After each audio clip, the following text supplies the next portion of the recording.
Bonjour à tous et bienvenue dans Tous Concernés. Merci d'être fidèles à ce rendez-vous hebdomadaire. L'Organisation mondiale de la santé estimait en 2016 à 17 millions le nombre de personnes touchées chaque année par les AVC, les accidents vasculaires cérébraux. Ils représentent la deuxième cause de décès dans le monde. Souvent considérés comme un problème masculin, les AVC sont la première cause de décès chez les femmes. Mieux encore, ils touchent désormais les enfants et les jeunes. Il nous concerne donc tous. Le nombre annuel d'AVC dans le monde passera à 23 millions à l'horizon 2030.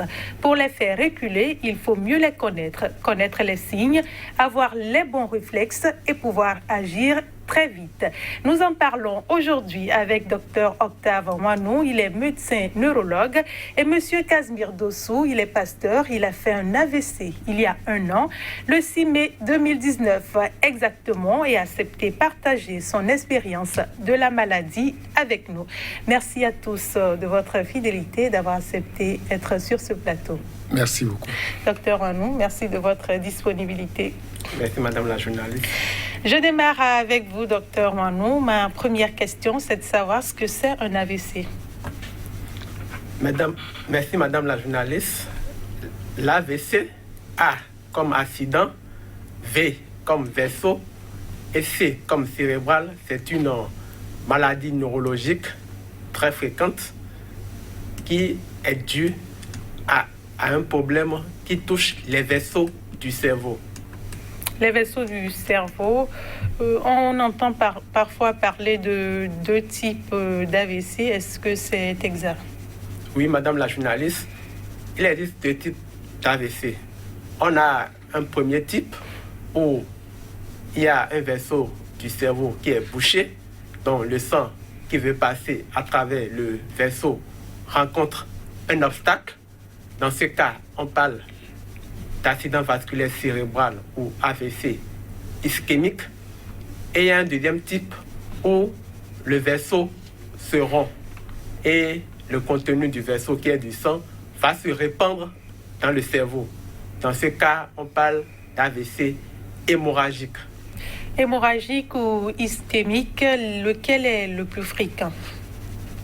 L'AVC ischémique est le plus fréquent. Toutes les études qui ont été faites dans la littérature, dans presque tous les pays, montrent une grande prédominance des AVC ischémiques à près de 70 à 80% selon le pays. Vous allez nous expliquer plus en détail pourquoi cette fréquence. Déjà, comment survient un AVC? Il faut dire que l'AVC, c'est une maladie fréquente. Comme vous l'avez dit, vous l'avez rappelé tout à l'heure, il y a pratiquement 16 millions à 17 millions de nouveaux cas d'AVC chaque année, oui. Ce qui fait pratiquement un cas d'AVC toutes les 2 secondes. Donc vous imaginez, depuis qu'on a commencé cette émission, combien déjà de personnes ont fait un AVC. Donc l'AVC, c'est une maladie fréquente au CNHU. C'est la première cause d'hospitalisation dans tous les services de neurologie au monde. L'AVC est la première cause d'hospitalisation. Je cherchais à savoir comment est-ce que l'AVC survient. L'AVC survient brutalement parce que le premier mot de l'AVC, c'est l'accident. L'accident ne prévient pas. L'accident, c'est toujours quelque chose qui vient brutalement, qui surprend. Donc, le premier caractère, ou bien la première caractéristique de l'AVC, c'est la survenue brutale. Soit c'est une faiblesse au niveau d'un bras, d'une jambe, ou bien d'un bras et d'une jambe. Ça peut être des difficultés d'élocution, à parler brutalement. Ça peut être des maux de tête inexpliqués, des vertiges, des vomissements, des nausées. Ça peut être même un coma qui survient d'emblée. Et la personne perd connaissance de façon brutale. Un AVC peut se caractériser par ces signes. Mais tout ça survient de façon brutale. Sans prévenir. sans prévenir. Nous avons également essayé de connaître le niveau de connaissance de la maladie au sein de la population. Suivons ensemble. Les AVC, on va dire une connaissance un peu vague de la chose. On entend parler de ça, je pense que c'est accident vasculaire cérébral. Parmi les symptômes, il y a la paralysie. À part la paralysie, il y a aussi quand ils veulent parler, ils ont des difficultés un peu à parler. C'est les maladies cardiovasculaires. Ça se manifeste par la paralysie. Oui, les AVC souvent se signalent par de violents maux de tête et puis on a mal à la poitrine. C'est-à-dire surtout ceux qui souffrent de l'angine. Les conséquences, c'est que ça crée une paralysie, parfois des paralysies et la perte de la motricité, un peu de gens, c'est un peu comme une crise et la personne tombe subitement. Et il faut que quelqu'un soit à côté pour déjà porter les premiers secours. Donc, franchement, je ne sais pas trop ce qui peut causer ça. Il y a des symptômes, tu sais que souvent ils ont la bouche parfois gondrolée. Ou bien ils ont l'hémiplégie faciale, comme on le dit souvent, un pied et une main qui ne bougent plus et qui ne fonctionnent plus pratiquement. C'est ce que j'ai l'habitude de voir à travers cette maladie. Les gens disent souvent qu'il ne faut pas manger trop gras, qu'il ne faut pas trop manger salé, qu'il ne faut pas trop manger sucré. Moi, j'ajouterais qu'il ne faut pas avoir trop de soucis. Pour éviter les AVC, d'après moi, il faut forcément avoir une alimentation saine.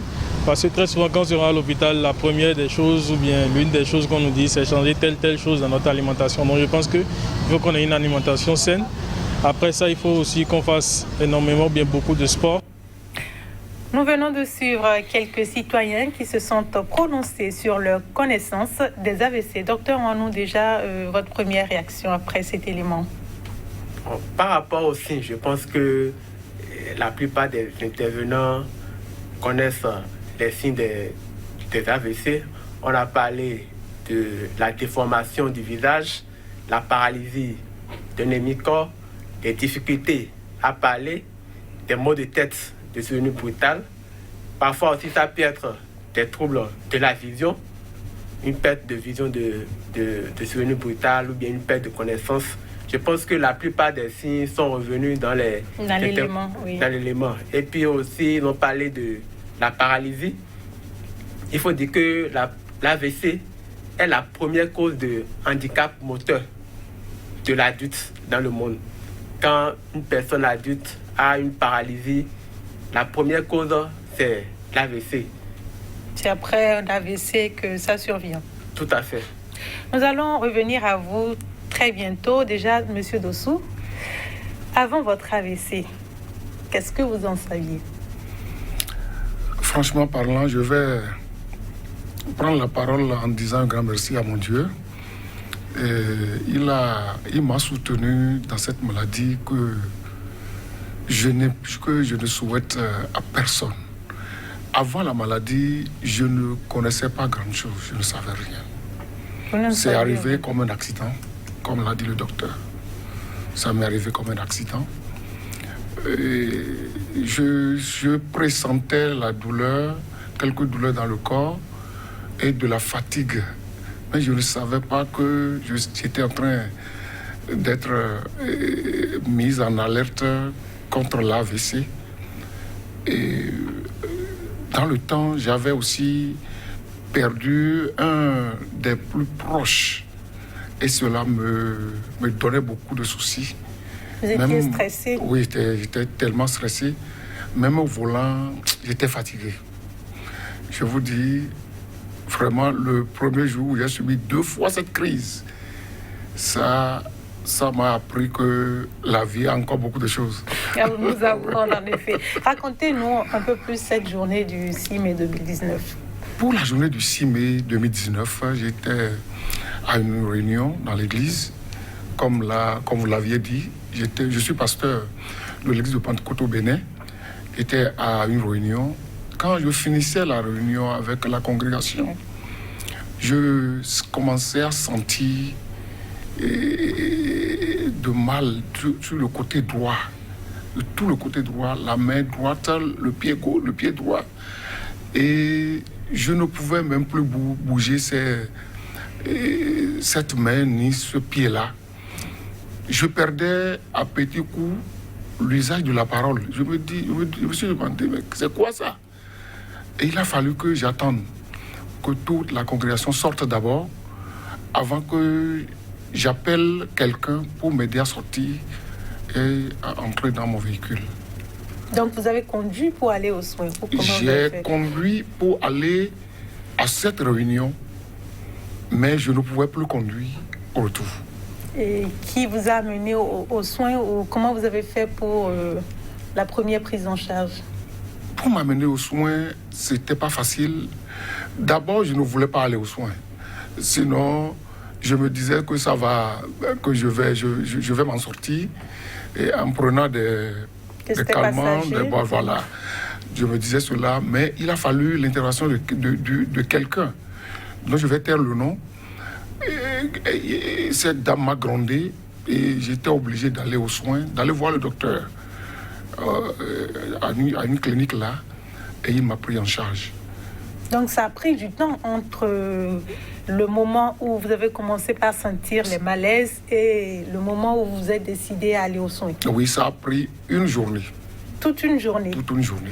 Vous étiez en train de parler des signes avant-coureurs ou des malaises qui étaient intervenus entre ce jour et le jour même de l'accident. Quel est le temps que ça a pris? Bon, les signes avant-coureurs de la maladie, entre ce jour-là et aujourd'hui, vous dites ou bien quoi? Non, entre le jour où vous étiez au volant, où vous étiez stressé, où vous avez senti quelques douleurs, et le jour même où vous avez eu votre accident. Non, ça n'a pas pris du temps, c'est arrivé subitement. Comme l'a dit le docteur, c'est comme un accident, ça. Cela est venu comme ça. Je ne l'avais jamais entendu, je n'avais jamais entendu parler de ça, mais ça m'est arrivé comme ça. J'ai perdu l'usage du pied droit et de la main droite, l'usage de la parole, et 2 fois dans la même journée. Mais j'ai été voir le docteur et il m'a prescrit quelques analyses et la radio. J'ai été faire tout, mais il m'a aussi prescrit quelques médicaments. Et j'ai négligé d'utiliser les produits comme il me l'avait dit, ce qui a peut-être occasionné la 3e crise. Nous allons revenir un peu plus dans cette émission sur comment est-ce que vous avez vécu votre crise ou vos crises toutes les fois où c'est survenu. Mais déjà, docteur, est-ce qu'il y a en plus de tout ce que M. Dossou nous a cité, des signes qui nous permettent de savoir que si on avait déjà une connaissance sur la maladie, de savoir que là, il y a un AVC qui nous guette? Bon, comme M. Dossou l'a dit, parmi les signes que j'avais cités, bon, il y a un signe que je n'ai pas parlé. Il peut y avoir aussi des sensations anormales au niveau de l'hémicorps, comme s'il y a des charges de courant, des fourmillements qui peuvent survenir brutalement. Il peut y avoir aussi chez certaines personnes qui vont présenter les signes que M. Dossou a décrits, mais tout va regresser normalement. En moins de quelques minutes, en moins d'1 heure maximum, tout revient en place. Et c'est comme si la personne n'avait jamais présenté de tels symptômes. Et souvent, la plupart des personnes vont négliger. J'ai eu une attaque, rapidement, tout est rentré dans l'ordre. Est-ce que c'est un envoûtement? Est-ce que c'est quelqu'un qui m'a lancé un sort, un mauvais sort? En tenant compte des réalités africaines. En tenant compte des réalités africaines. Alors que malheureusement, il est décrit que toutes les personnes qui vont présenter des AVC, la plupart ont déjà eu peut-être des symptômes qui sont survenus brutalement et qui rapidement ont régressé. Donc, d'où quand des gens présentent de tels genres de symptômes, il faut vite se rendre à l'hôpital, pouvoir faire les examens qu'il faut pour éviter la grande attaque, la grande paralysie. Parlant de se rendre à l'hôpital, M. Dossou a souligné tout à l'heure que ça lui a pris presque toute une journée. Toute une journée dans un accident vasculaire cérébral, qu'est-ce que ça coûte? Ça peut coûter la vie, ça peut coûter une paralysie définitive parce que en cas d'AVC, surtout l'AVC ischémique qui est la plus fréquente, où l'artère est bouchée, une artère qui reste bouchée plus de 4 heures cause des dégâts irréversible. Une artère qui reste bouchée plus de 4 heures cause des dégâts irréversibles, ne peut plus revenir en arrière. Une partie du cerveau qui souffre, on dit chaque minute perdue, c'est des millions de neurones au niveau du cerveau qui sont brûlés, qui sont détruits à jamais.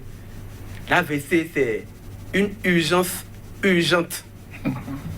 Urgence urgente. C'est une course contre la montre. Une course contre la montre, quel est le temps conseillé? Parce que normalement, justement, dans l'AVC ischémique, il y a des traitements qu'on peut utiliser, mais bon, malheureusement, qu'on n'utilise pas encore chez nous ici. Et ces traitements doivent être administrés dans les 3 heures à 4 heures qui suivent l'accident. Le premier symptôme. Donc, vous voyez que vraiment, c'est une course contre la montre. Normalement, dans les 4 heures, il faut se rendre à l'hôpital, que la personne soit examinée, que les examens soient faits, que le diagnostic soit posé et que le traitement soit administré. Donc, c'est vraiment une course contre la montre.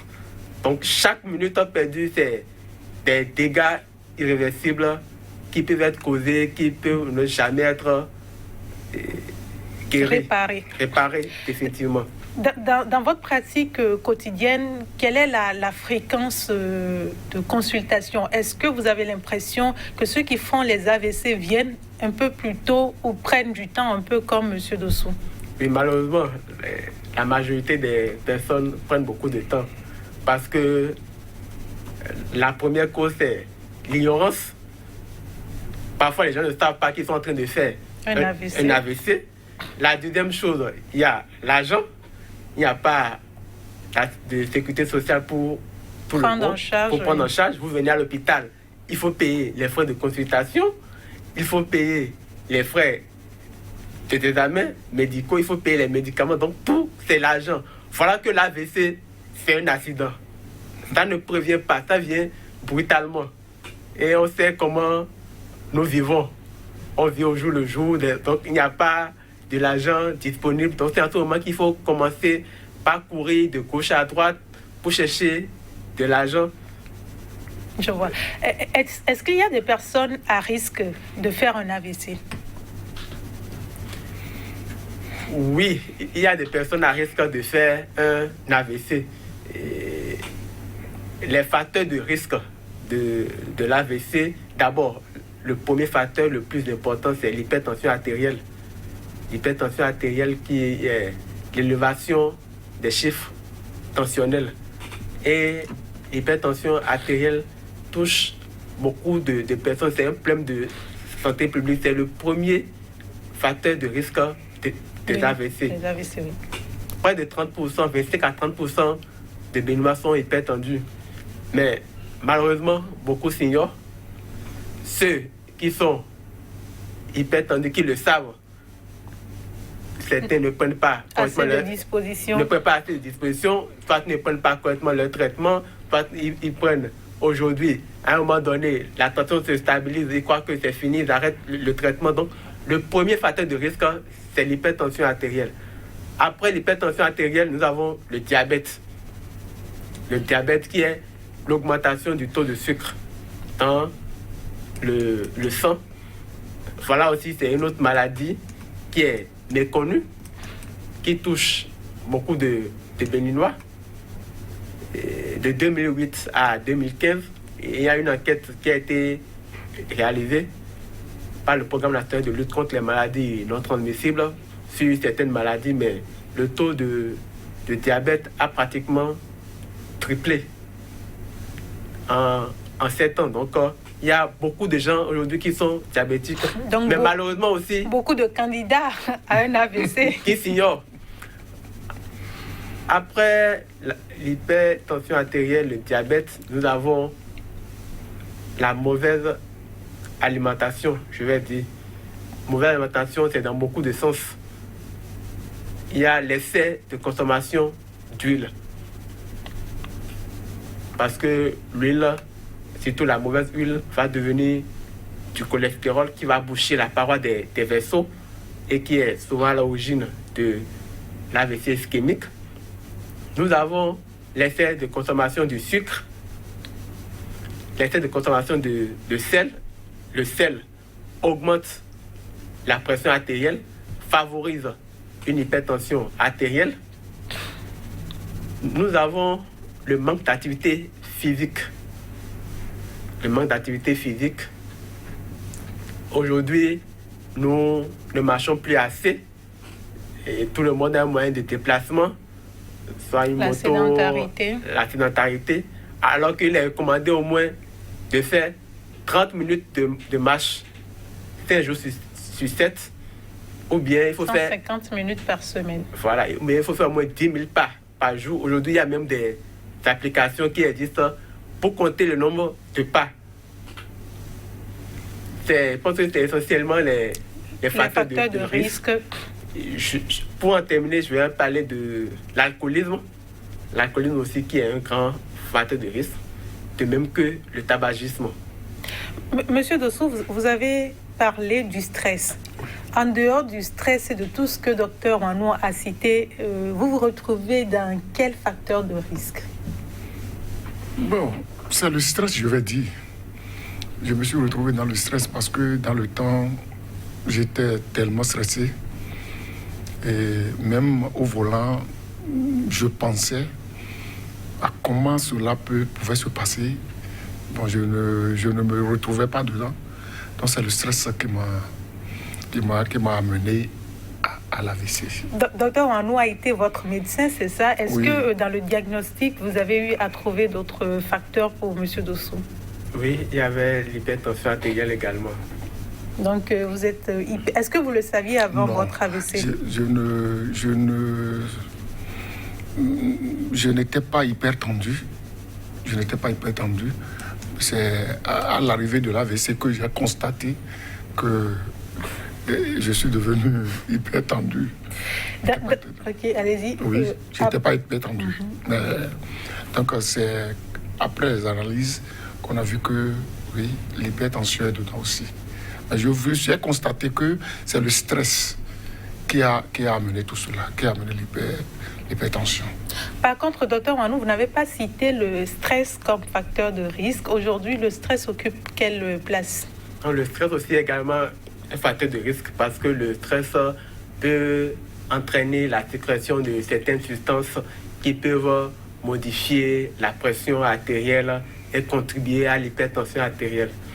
Maintenant, pour rebondir sur ce que Dr Dossou, Monsieur Dossou a dit, je vous ai dit que pratiquement près de 25 à 30% des Béninois sont hypertendus. Mais il y en a qui ne le savent pas. Beaucoup ne le savent pas. Quand vous voyez un Béninois aujourd'hui, vous demandez est-ce que vous êtes hypertendu? Non, moi, jamais. Mais combien de Béninois prennent leur tension artérielle? C'est ça. Parce que l'hypertension artérielle, c'est une maladie silencieuse. C'est vrai que ça peut avoir certains signes, mais les signes sont rares. Et puis les signes ne sont pas vraiment spécifiques uniquement de l'hypertension artérielle. Des céphalées, des maux de tête qui peuvent arriver si on est fatigué, ou bien si on a un paludisme, on a une infection, des vertiges. En fait, c'est des signes qui ne sont pas vraiment spécifiques uniquement de l'hypertension artérielle. Pour savoir si on est hypertendu, il faut prendre sa tension artérielle. C'est le seul moyen de savoir si on est hypertendu. Mais malheureusement, la plupart des personnes ne prennent pas leur tension artérielle. On sait aujourd'hui que les AVC ne sont pas que l'apanage de personnes âgées. Qu'est-ce qui explique aujourd'hui la présence des AVC dans la couche des jeunes? Oui, une étude a été faite en 2017, si je me trompe, au CNHU, pour évaluer... CNHU, c'est au Bénin? Oui, au CNHU à Cotonou, pour évaluer les AVC chez les personnes de moins de 45 ans, les sujets jeunes. On a vu que pratiquement 20% des personnes qui font un AVC ont moins de 45 ans. 20%, donc pratiquement le 5e. Et les causes des AVC, bien les facteurs de risque, parce que les causes et les facteurs de risque sont différents. On a parlé de l'hypertension artérielle aujourd'hui qui sévit. Même chez les jeunes. Même chez les jeunes, il y a beaucoup de stress, il y a l'alimentation, il y a le manque d'activité physique et cette hypertension artérielle est souvent la cause soit d'un AVC hémorragique, souvent d'un AVC hémorragique, ou favoriser un AVC ischémique. Comme il peut y avoir aussi d'autres maladies au niveau des artères qui peuvent être aussi à la base de l'AVC. Aujourd'hui, l'AVC, ce n'est plus seulement une maladie des personnes âgées. L'AVC peut toucher d'ailleurs toutes les catégories de personnes. Toutes les catégories de personnes, aussi bien les enfants, les jeunes, que les personnes âgées. Nous sommes tous concernés par la maladie. Nous sommes tous concernés. Même selon l'OMS, une personne sur 3, au cours de sa vie, a un risque de faire un AVC. Docteur, est-ce qu'il y a des moments où un AVC peut survenir ou même dans notre sommeil, on peut faire un AVC? Oui, dans notre sommeil, on peut faire un AVC. Même beaucoup d'AVC surviennent au réveil. Les patients racontent qu'ils se sont levés pour aller uriner et c'est en ce moment qu'ils vont commencer par sentir soit un déséquilibre, une difficulté à parler. Il y a beaucoup d'AVC qui surviennent pendant le sommeil ou le matin au réveil. Est-ce que seulement un déséquilibre peut permettre d'être sur la piste d'un AVC ou il faut forcément qu'il y ait une difficulté à parler? Non, dans tous les cas d'AVC, il n'y a pas de difficulté à parler. Un simple déséquilibre qui survient de façon brutale, c'est déjà un signe d'AVC. Qui peut alarmer, bien évidemment. Voilà, qui peut alarmer parce que tout dépend de la partie du cerveau qui est touchée. C'est en fonction de la partie du cerveau qui est touchée, c'est en fonction de cette partie qu'on aura les signes. Vous pouvez nous parler un peu plus de quelle partie et de quel signe, par exemple? Il faut dire que notre cerveau est divisé, je vais dire un peu en deux parties. Il y a un hémisphère gauche qui s'occupe de la moitié droite du corps et un hémisphère cérébral droit qui s'occupe de la moitié gauche. On sait que le centre du langage se trouve à gauche. Chez la plupart des personnes, le centre du langage se trouve au niveau du cerveau gauche. Donc les troubles du langage, c'est beaucoup plus dans les cas d'AVC qui touchent le cerveau gauche. Et dans l'autre cas, c'est la partie droite. Voilà. Vous venez de dire il y a un instant que les causes sont différentes des facteurs de risque. Quelles en sont les causes dans ce cas?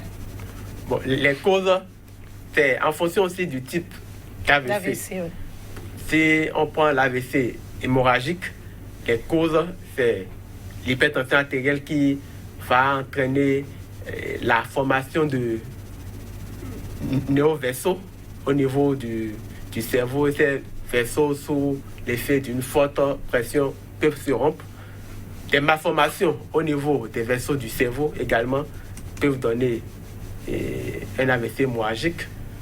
L'alcoolisme chronique qui va fragiliser les vaisseaux du cerveau, des tumeurs au niveau du cerveau, ou bien la prise de certains types de médicaments au long cours pour la prise en charge de certaines maladies spécifiques peuvent également donner un AVC hémorragique, ou également un problème au niveau du sang, de certains composants du sang qui interviennent dans la coagulation peuvent être également à la base.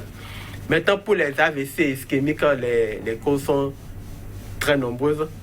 Et ça peut être des problèmes au niveau du cœur, des problèmes au niveau du fonctionnement du cœur. Ça peut être des problèmes au niveau de la paroi des vaisseaux du cou, ou bien des vaisseaux même à l'intérieur du cerveau, ou bien ça peut être des maladies au niveau du sang. Si on va rentrer dans les détails, ça va être des thèmes... On risquerait de ne pas en finir. Nous poursuivons cette émission et cette fois-ci, je suis avec vous, Monsieur Dossou. Depuis votre AVC, il y a plus d'1 an à aujourd'hui, comment se fait le traitement? Bon, je bénis le Seigneur qu'il a donné de la sagesse à ses spécialistes, à ses enfants. Le traitement se suit très bien, mais ce n'est pas facile. Et quand on parle d'AVC, ce n'est pas un mal facile. Moi, je ne le savais pas. C'est après que je l'ai contracté, que j'ai su que il faut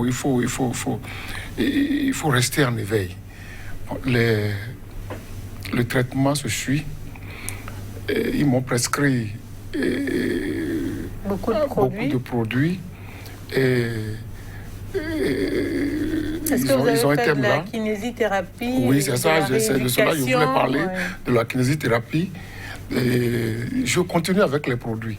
Le docteur m'a prescrit 2 produits là, où il me disait que ça c'est à vie. Est-ce qu'un pasteur comme moi, bon, un homme de Dieu, pour ne pas dire, un pasteur peut être sous des produits à vie? Ou un autre Dieu? C'est la question que vous vous êtes posée. Je me suis posé ces questions. Peut-être c'est ça qui a fait que les traitements, j'ai lâché les premiers traitements. Moi, j'avais fait les 2 crises, les deux premières crises dans une seule journée. Parce que je me suis dit, pourquoi tant de comprimés? Mais j'ai vu que il faut suivre coûte que coûte ce que nous disent les spécialistes, les docteurs, concernant un mal ou un autre. Donc, je suis toujours les traitements à la maison. La marche, il m'a prescrit la marche, il m'a prescrit la kinésithérapie. Je suis et je vois que ça va bien. Depuis que vous avez commencé par suivre respectueusement les prescriptions du médecin. Oui, les choses sont rentrées dans notre...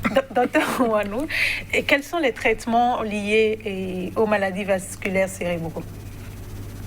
Il faut dire que les traitements sont fonction d'abord du type d'AVC. Le traitement est en fonction du type d'AVC et de la cause également de l'AVC.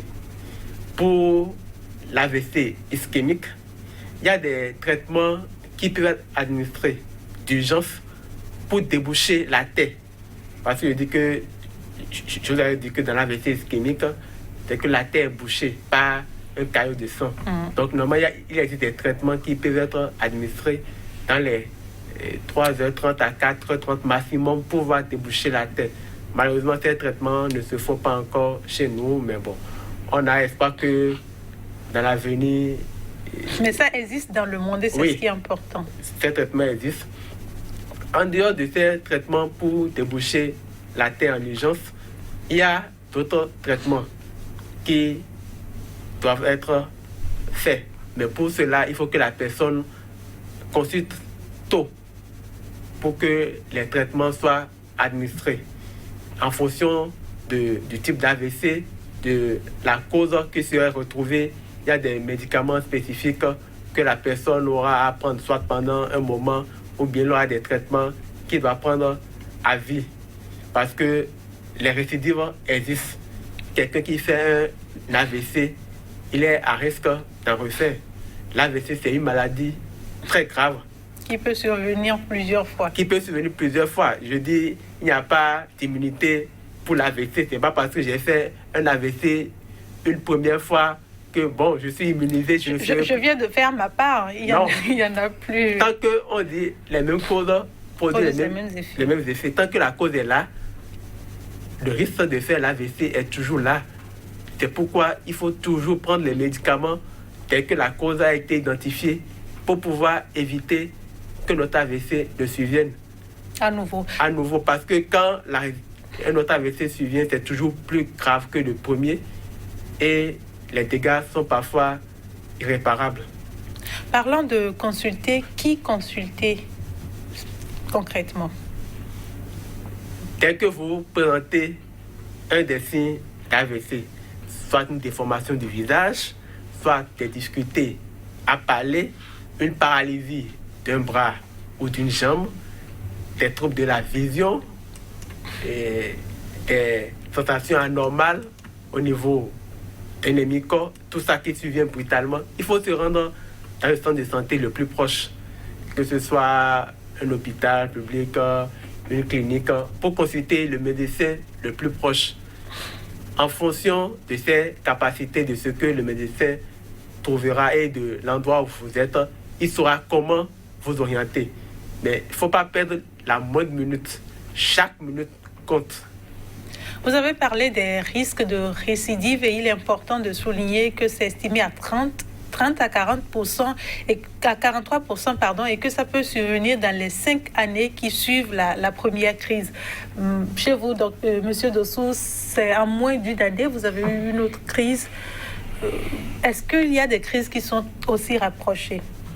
Oui, il y a des crises qui sont rapprochées. C'est pourquoi je disais tout à l'heure que dès que la personne présente les premiers symptômes, il faut vite qu'il se rende à l'hôpital et normalement il doit être hospitalisé pour être suivi parce que surtout pendant les 2 premières semaines, le risque de récidive est très grand. Le risque d'aggravation est très grand.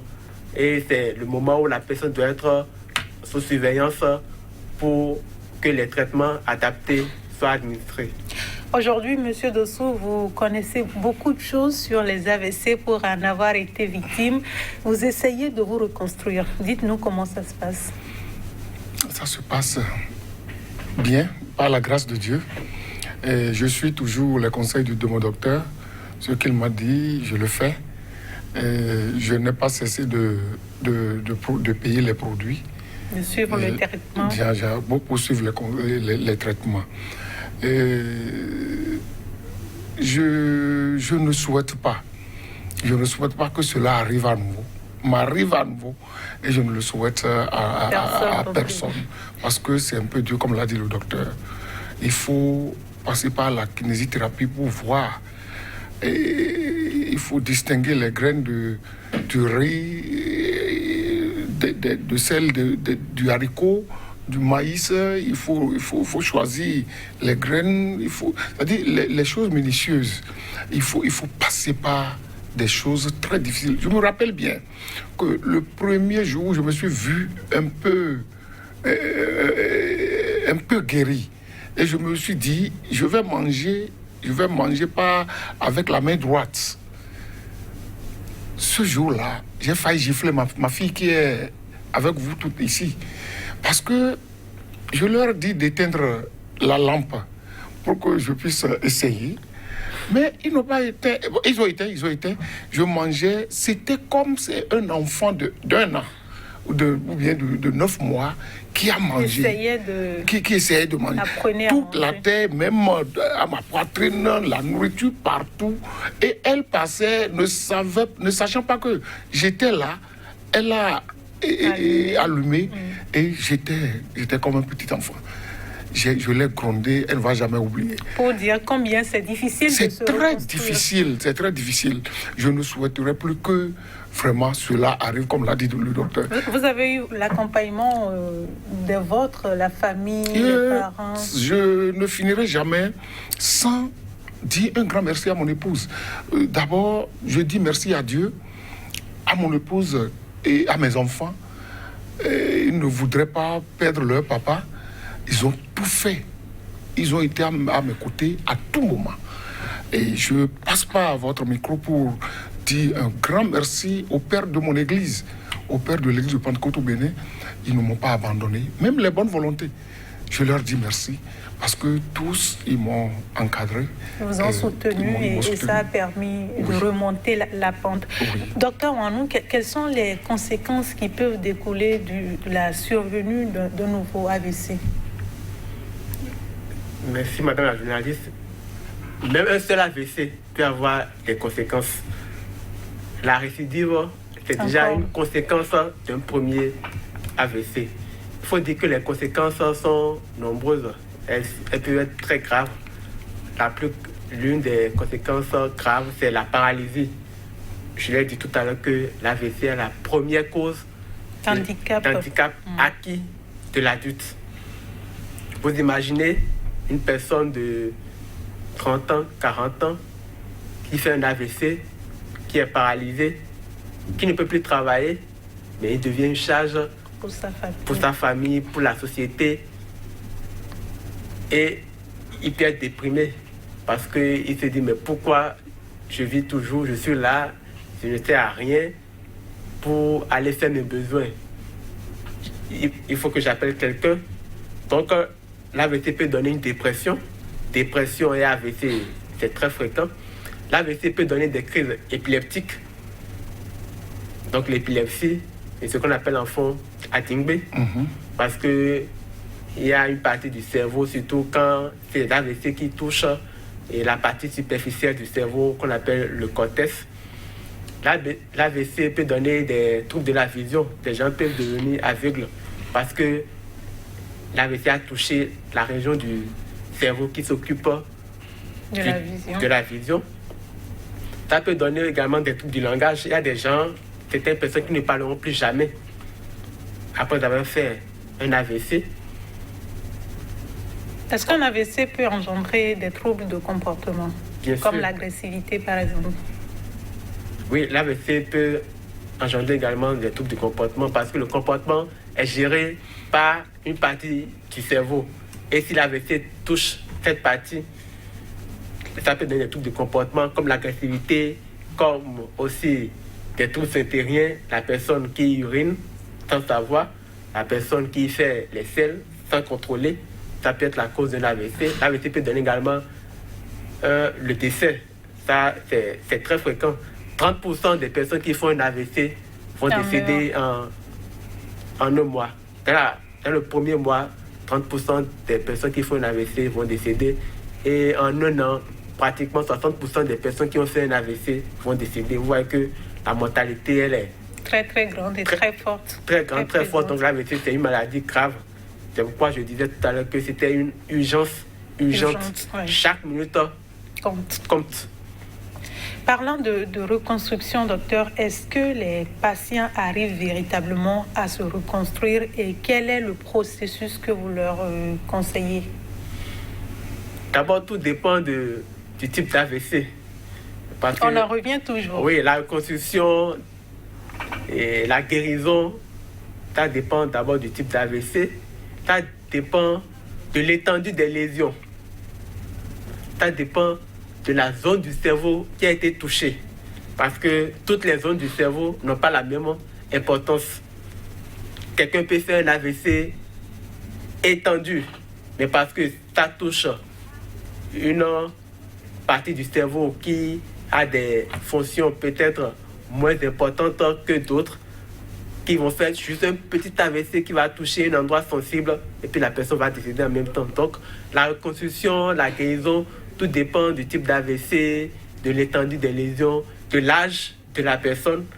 Vous voyez un AVC qui survient chez une personne qui a peut-être 35 ans, 40 ans, et une personne âgée qui a 70, 80, n'ont pas la même santé, n'ont pas les mêmes tas.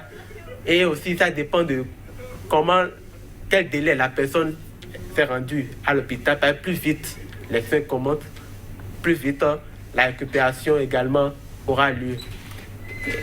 Et puis, la dernière chose aussi dont ça dépend aussi de la volonté de la personne à récupérer. C'est très important. Moi, je vois des personnes qui ont fait un AVC très étendu, mais parce qu'ils ont la volonté de vouloir vite récupérer, ils se donnent. La récupération se fait rapidement. Très rapidement, oui. Alors que d'autres personnes, peut-être qu'ils auront juste un petit AVC, pas aussi étendu, mais parce qu'ils sont déprimés. Est-ce que ça n'a pas un lien avec la communication qu'on fait autour de la maladie? On se dit qu'on peut en mourir, donc le patient peut se dire ce n'est pas la peine si la finalité c'est d'en mourir. Bon, pas forcément.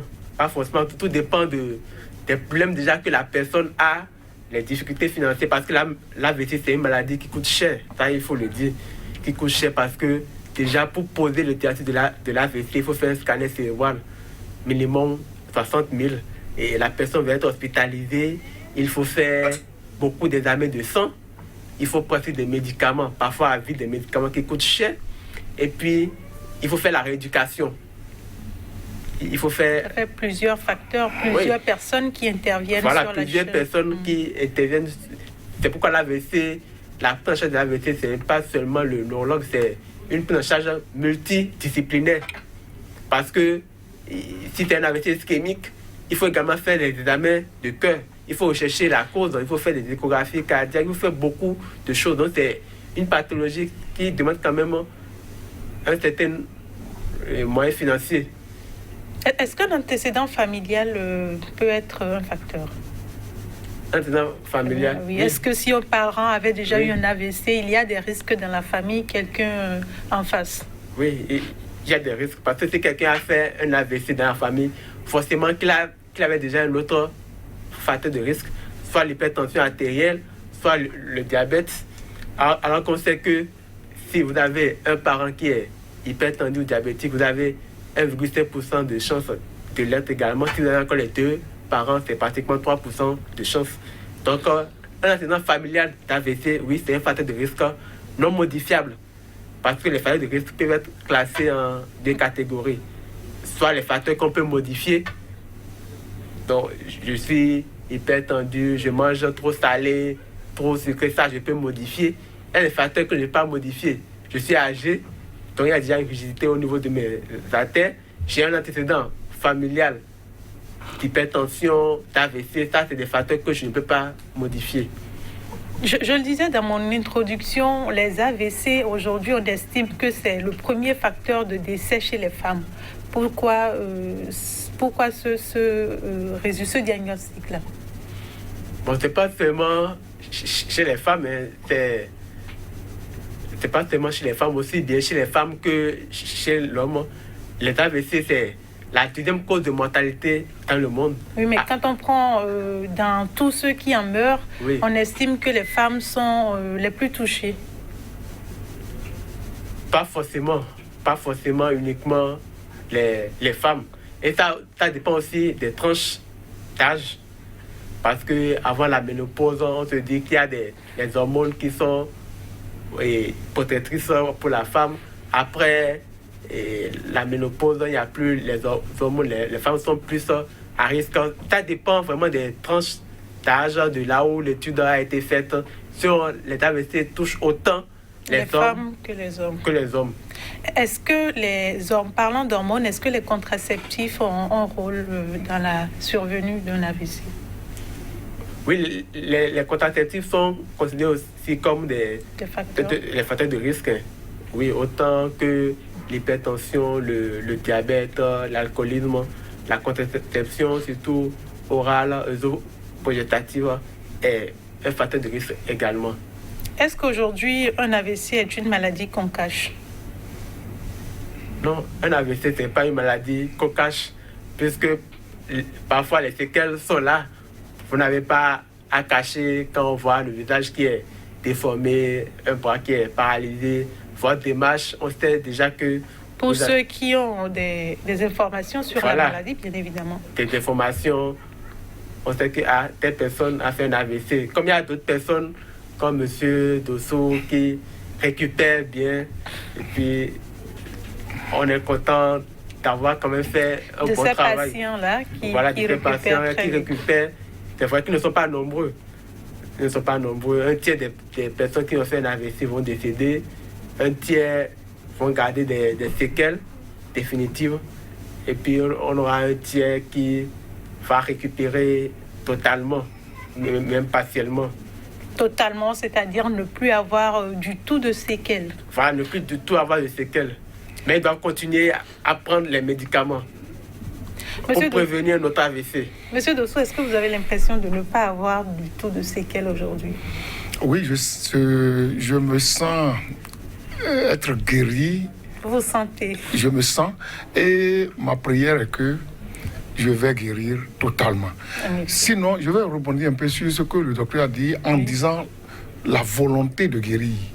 Il faut que nous ayons la volonté de guérir. Sincèrement, le jour où j'ai fait la crise, le 6 mai 2019, là, je me disais, malgré que ma bouche est à côté, et la parole ne sortait pas bien, je me disais que je me relèverai au nom de Jésus-Christ et je prêcherai encore la parole de Dieu. J'ai dit ça le jour-là. Et ma femme l'a entendu, mes enfants l'ont entendu, même plus. Il y a plus d'un qui l'ont entendu. Mais aujourd'hui, je me bats. Votre volonté, votre détermination. Voilà. Et la volonté, là, il faut aussi parler de la foi en Jésus-Christ qui sauve vraiment, qui a sauvé. Docteur, comment éviter ou prévenir un AVC? Merci. Je pense que cette question elle est très importante parce que faut mieux prévenir que guérir. Dit-on. La prévention souvent ne coûte pas grand chose, mais la guérison elle a un coût qui n'est pas négligeable. Et parlant même de coûts, des études ont été faites sur la prise en charge hospitalière de l'AVC dans les services de neurologie à Cotonou et à Parakou. En hospitalisation, c'est pas moins de 350 000, 500 000. Je vais juste en hospitalisation pour prendre en charge un AVC, alors qu'après l'hospitalisation, il y aura encore des frais qui vont continuer. Le traitement va se poursuivre. Donc, la prévention, elle est capitale. La première chose, c'est si on sait qu'on est hypertendu ou diabétique, il faut prendre correctement son traitement. Au sérieux. Au sérieux. C'est des maladies silencieuses, c'est des tueurs silencieux qui tuent sans faire du bruit. Le jour où vous commencez par ressentir les symptômes, c'est déjà très tard. Et ça, c'est deux maladies silencieuses qu'il faut dépister. Je dis souvent aux patients, si vous avez une voiture, si vous avez une moto, est-ce qu'il n'y a pas une périodicité où vous allez faire le vidange, même si votre voiture, votre moto n'a aucun problème? Il faut que votre santé également soit... On passe pour la révision. Voilà, qu'on passe pour la révision. L'hôpital n'est pas seulement là pour soigner. L'hôpital est aussi là pour prévenir. À partir de 40 ans, au moins, si c'est une fois ou deux fois par an, il faut prendre sa tension artérielle. Il faut faire le taux de glycémie pour voir est-ce qu'on est hypertendu ou est-ce qu'on est diabétique. Parce que ces maladies sont des maladies silencieuses. Parfois, ça peut rester à bas bruit pendant 5 ans. Mais quand les premiers signes vont commencer par apparaître, les dégâts sont déjà irréversibles. Donc, déjà, c'est de dépister une hypertension ou un diabète et de les traiter correctement. Et si on a des médicaments, de les prendre à vie. L'autre chose, c'est concernant les modes de vie. On a parlé de la sédentarité, qu'il faut faire au moins 30 minutes de marche par jour sur ou bien 5 jours. 5 jours sur 7 dans la semaine, ou 10 000 pas par jour. Il faut consommer moins salé. Il faut surtout éviter les rajouts de sel à table. C'est pas du tout bon. Le sel augmente la pression artérielle. Il faut manger moins sucré. Aujourd'hui, on mange trop sucré. Vous voyez même les boissons sucrées. La quantité a augmenté. D'année en année, on fait des packs plus grands pour encourager les gens à consommer. Encore plus. Il faut éviter l'alcool, diminuer la quantité. Il faut éviter de fumer ou d'arrêter totalement. Il faut manger moins gras. Aujourd'hui, on mange trop gras. Quand on dit je vais prendre une salade, on noie la mayonnaise, des sardines, de l'œuf, de la viande. Il faut manger moins gras. Il faut prendre également beaucoup de fruits et de légumes. Les fruits et de légumes sont très bénéfiques. Les fruits et de légumes, et ce qui est même recommandé par l'OMS, c'est au moins 5 portions de fruits et de légumes par jour. Mais très peu de baignoires. L'enquête STEPS qui avait été réalisée montre que moins de 95% des baignoires ne prennent pas 5 portions de fruits et légumes par jour. Pourtant, c'est important pour prévenir tout type de maladie. Monsieur Dossou, pour finir avec vous, un mot. Un mot, je dirais simplement que de ne pas attendre à être atteint par l'accident avant d'aller voir un médecin spécialiste quand on ressent quelque chose en soi. Parce que ce n'est pas bon. Moi, c'est ce que je faisais, mais je suis en train de dire ici ce soir de ne pas attendre d'être atteint d'abord, d'aller voir son spécialiste, d'aller voir un médecin. On peut être guéri très vite si on y va. Je suppose qu'aujourd'hui, vous êtes engagé dans la sensibilisation contre les AVC. Oui, je peux le faire. Vous en parlez auprès de vous pour aider d'autres personnes. J'en parle partout où je passe. comme je le fais ici à votre chose là. Merci beaucoup pour votre disponibilité. Docteur, pour finir. Pour finir, c'est pour dire que l'AVC est une maladie grave, c'est une urgence urgente. Dès que vous ressentez l'un des symptômes qu'on a cité précédemment, énuméré tout à l'heure, il faut se rendre dans le centre de santé le plus proche pour voir le médecin le médecin qui est disponible pour pouvoir se faire consulter. Et il ne faut pas forcément attendre d'avoir des symptômes. Notre santé doit aussi faire partie de notre budget. On doit pouvoir se rendre de temps en temps à l'hôpital pour faire un check-up, un bilan de santé, pour voir comment notre organisme fonctionne. Merci, docteur Anou. Merci à vous également, monsieur Dossou Casimir, d'être passé sur ce plateau et d'avoir aidé à mieux comprendre les AVC et à prendre les dispositions pour les prévenir. En 2016 déjà, 102 millions d'années de vie ont été perdues du fait d'un handicap résiduel ou d'un décès lié à un AVC. Les pays à revenus faibles ou moyens étaient particulièrement touchés, avec 68,6% de nouveaux cas d'AVC et 70,9% de décès par AVC, soit 17,7% des années de vie perdues du fait d'un handicap résiduel ou d'un décès lié à un AVC. Imaginez donc aujourd'hui où on en est. Dans bien des cas, les conséquences tragiques d'un AVC pourraient être limitées avec un changement dans notre hygiène de vie, des gestes simples et une prise en charge adaptée. C'est la fin de ce numéro de Tous Concernés. Merci de votre attention. Rendez-vous la semaine prochaine avec le même plaisir.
Sika TV, le vrai visage de l'actualité en Afrique.